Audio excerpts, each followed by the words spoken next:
নমস্কাৰ মৰমৰ বন্ধুসকল, তোমালোকৰ মৰমৰ চেনেল ভাৰতী এডুকেশ্যন এণ্ড ইনফৰমেশ্যনে সকলোকে প্ৰথমতে স্বাগতম জনাইছোঁ। তোমালোকক মই মেথমেটিক্সৰ ক্লাছ 10ৰ লেচন নম্বৰ 2 বহুপদ চেপ্টাৰটোৰ এক্সাৰচাইজ 2.2 যোনটো চেপ্টাৰ আছে তোমাৰ পলিনমিয়েল চেপ্টাৰটো, এই চেপ্টাৰটোৰ কুৱেশ্যন নম্বৰ 1ৰ 1টো মই কৰাৰ চেষ্টা কৰিছোঁ তোমালোকৰ 2.2 অনুশীলনী। ঠিক আছে, 2.2 অনুশীলনী 1 নম্বৰ কুৱেশ্যন চোৱা কি দিয়া আছে, তলত দিয়া বহুপদবোৰৰ শূন্য উলিয়াব লাগিব আৰু শূন্য আৰু সহগবোৰৰ মাজত যোনটো সম্পৰ্ক সেইটো সত্যাপন কৰিব লাগিব। কেনেকৈ কৰিবা আহ চাওঁ। প্ৰথমে তোমাক জনা দৰকাৰ, মই এটা নোটছ বুলি লিখি দিছোঁ যে তোমালোকৰ শূন্য দুটাৰ সমষ্টি কি হ'ব লাগিব, মাইনাছ ব্ৰেকেটত কি আছে এক্সৰ হওক আৰু বাই এক্স স্কুৱেৰ হওক। ঠিক তেনেদৰে শূন্য দুটাৰ গুণনফল বা পূৰণফল হ'ব লাগিব ধ্ৰুৱপদ বাই এক্স স্কুৱেৰ হওক। ঠিক আছে, এইখিনি তোমালোক জনা দৰকাৰ, কিতাপত আছে চাগে চাই ল'বা। আহচোন প্ৰথমতে এই প্ৰথম কুৱেশ্যনটোৰ এনচাৰ কেনেকৈ কৰিবা। প্ৰথম কুৱেশ্যনটো আছে কি x square minus twice x minus 8। এই কুৱেশ্যনটোৰ এনচাৰটো কেনেকৈ কৰিবা, তাৰ বাবে তোমালোকে কি কৰিব লাগিব, ইয়াতে এটা এক এটা আছে, যিহেতু এক্সৰ এক্স স্কুৱেৰ হওক এটা কি আছে এক এটা আছে, একে আৰু 8 আমি কি কৰিব লাগিব পূৰণ কৰিব লাগিব 8।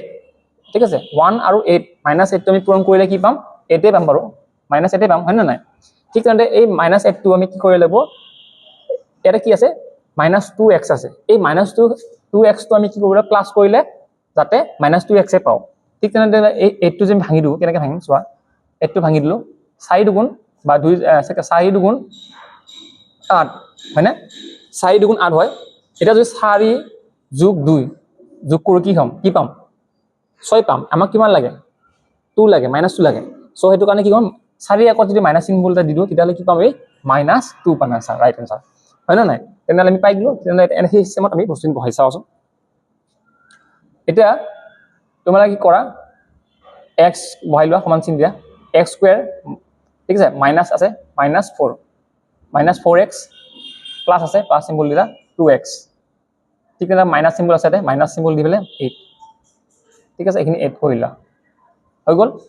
এইখিনি তোমালোকক দেখাবৰ কাৰণে দেখাই দিছোঁ। নেক্সট আহিল কি কমন ল'ব লাগিব, এক্স কমন লোৱা তোমালোকে, এক্স কমন ল'লে এক্স কি হ'ল এক্স স্কুৱেৰ হৈ গ'ল, প্লাছে মাইনাছে মাইনাছ হয় না, আৰু এক্সৰে এক্স কাটা গ'ল, থাকিল কিমান 4 গ'ল এইটো। নেক্সট প্লাছ চিম্বল আছে দিলা, এটা কি লোৱা কমনত 2 কমন ল'লা। ঠিক আছে, 2 কমন ল'লে 2ৰে 2 কাটা গ'ল, থাকিল কিমান এক্স, প্লাছে মাইনাছে মাইনাছ আৰু 2ৰে 8 কেইবাৰ যাব 4 বাৰ যাব। আমাৰ এই দুটা মান একজেক্ট সমান হৈছে, চাই ল'ব পৰা যে এই দুটা মান আমাৰ একজেক্ট সমান হৈছে। এই দুটা মান যদি সমান থাকে তেনেহ'লে তোমালোকৰ অংকটো হৈছে বুলি ধৰি ল'ব পাৰা। এতিয়া চোৱা এই ব্ৰেকেটৰ পৰা এটা নমাই লৈ আহা এক্স মাইনাছ 4। ঠিক তেনেদৰে এইটো বহাই এইটো আমি তোমালোকে এটা পেৰাগ্ৰাফ বনাই লোৱা, এটা ব্ৰেকেট বনাই লোৱা এক্স প্লাছ 2 দুটা হৈ গ'ল আমাৰ এতিয়া। ঠিক আছে, এই দুটা আমাৰ এনেকুৱা হৈ গ'ল। এতিয়া আমি কি কৰিম, এই বহুপদৰ শূন্য দুটা নিৰ্ণয় কৰিম। কেনেকৈ নিৰ্ণয় কৰিম চাই আহোচোন। X x square twice x minus twice x minus 8ৰ বা বহুপদৰ, ঠিক আছে বহুপদৰ মান শূন্য হ'ব যেতিয়া কি হ'ব এক্স মাইনাছ 4 ইজিকেল টু 0 বা এক্স প্লাছ 2 ইজিকেল টু 0। তেনেহ'লে এক্স চাৰিটো যদি ইফালে যায় কি হ'ব +4। ঠিক তেনেদৰে +2টো যদি ইফালে যায় সমান চিহ্ন বাহিৰত যায় তেতিয়া কি হ'ব -2। আমি কি পালোঁ, এটা পালোঁ -2 আৰু +4। ঠিক আছে, এটাকে নিৰ্ণয় শূন্য দুটা হ'ব কি হ'ব -2 আৰু +4। আমি শূন্য দুটা পাই গ'লোঁ। এতিয়া আমি কি কৰিম সত্যাপন কৰিম। ঠিক আছে, সত্যাপন কেনেকৈ কৰিম আহা চাওঁচোন। এইখিনি বস্তু মই তলত এইফালে লিখি দিছোঁ আৰু সত্যাপনটো কেনেকৈ কৰিম চাই লোৱা। সত্যাপনা, ঠিক আছে সত্যাপনা বুলি লিখি ল'বা। সত্যাপনাত তোমালোকে আমি কি ওলাব শূন্য দুটাৰ কি প্ৰথমে কি ওলাই ল'ব, শূন্য দুটাৰ সমষ্টি। শূন্য দুটাৰ সমষ্টিটো কেনেকৈ নিৰ্ণয় কৰিবা।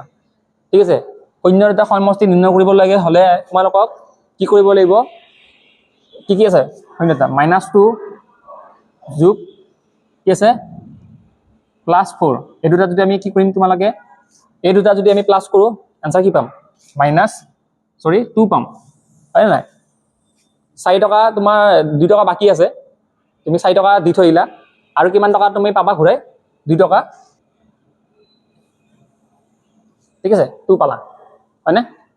এতিয়া আমি চোৱা, এতিয়া কি কৰিম তোমালোকে, আমি যিহেতু জানো শূন্য দুটাৰ সমষ্টি কি আছিলে, শূন্য দুটাৰ সমষ্টি এক্স স্কুৱেৰ হওক। মাইনাছ চিম্বল আছে তাত এক্সৰ হক কি আছে এক্স স্কুৱেৰ হক কি আছে সৰি এক্সৰ হকৰ লগত 2 আছে -2 আছে দিলো 2 ঠিক তেনেদৰে এক্স স্কুৱেৰ হক কি আছে 1 আছে কালে নিশ্চয় দেখা পাইছা স্ক্ৰীনত 1 এটা লিখি দিব পাৰা এনেকৈ ধুনীয়াকৈ ইয়াত লিখি দিব লাগে মাইনাছ চিম্বল দি পেলাই এক্সৰ হক আৰু এতে এক্স স্কুৱেৰ হক দিলা এতিয়া আমাৰ শূন্য দুটাৰ সমষ্টি হৈ গ'ল নেক্সট আহিলে আমি কি নিৰ্ণয় কৰিলো শূন্য দুটাৰ পূৰণফল আমি নিৰ্ণয় কৰিব লাগিব এটা শূন্য দুটাৰ পূৰণফল কেনেকৈ নিৰ্ণয় কৰিবা সেম মেথড -2 * 4 তেনেহলে কিমান পাবা -8 হৈ গ'ল এতিয়া আমি কি কৰিম ফৰ্মুলা এটা বহাই যাম ফৰ্মুলা কি আছিল চোৱা ধ্ৰুবক পদ কি আছে -8 আছে -8 বহাই যোৱা x স্কয়াৰ হক কি আছে 1 আছে 1 এটা বহাই লোৱা এটাকে আমাৰ आंसर হৈ গ'ল ঠিক আছে এটা আমি লিখিম ওপৰত ধ্ৰুবক পদ আৰু তলত x স্কয়াৰৰ হক এইখিনি আমাৰ মেইন অংক এইখিনি তোমালোকে যদি লিখা তেনেহলে তোমালোকে পৰীক্ষাত ধুনীয়াকৈ নম্বৰ ল'ব পাৰিবা আৰু 2027 ৰ কাৰণে এনা ধৰণৰ কোৱেশ্চন ইম্পৰ্টেন্ট হৈ আছে তোমালোকৰ ঠিক আছে থ্যাংক ইউ সো মাচ আৰু নেক্সট চেপ্টাৰ মানে নেক্সট ক্লাছত তোমালোকে কি পাবা ইয়াৰ যোন নেক্সট কোৱেশ্চন যোনটো আছে সেইটো পাই যাবা থ্যাংক ইউ সো মাচ